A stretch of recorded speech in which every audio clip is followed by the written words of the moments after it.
亲爱的弟兄姐妹，平安！今天2月17号，也是我们重新开始工作的日子。神要赐福给我们，让我们来从他的话语开始一年的工作。今天的经文在雅歌书5章2节到6章3节。当上帝来敲门。5章2节这样说：我虽然躺着，心里却清醒，我梦见爱人在门外敲门。这段的经文我们或许觉得奇怪，不是雅歌的男主角跟女主角他们已经合一，他们已经是幸福快乐，从此不会分离吗？怎么还会有这样的情况呢？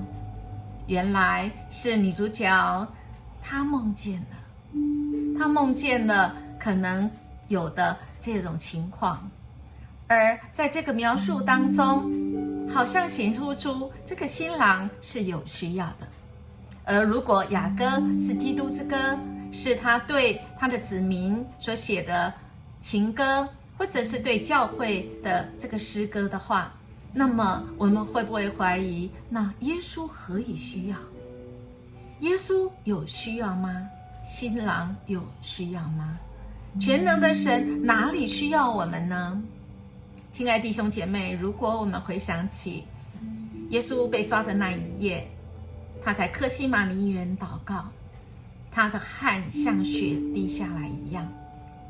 这个世界有很多的艰难跟痛苦，就像现在疫情严峻，不是神没有办法来拯救，是神需要我们跟他一起来守望，因为神邀请我们跟他一起来同工，跟他一起来经历痛苦以及他对人的怜悯。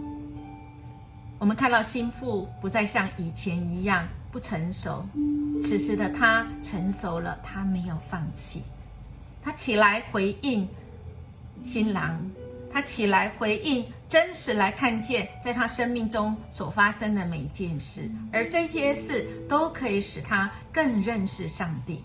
亲爱的弟兄姐妹，神也邀请我们跟他来经历这世代每一个重要时刻。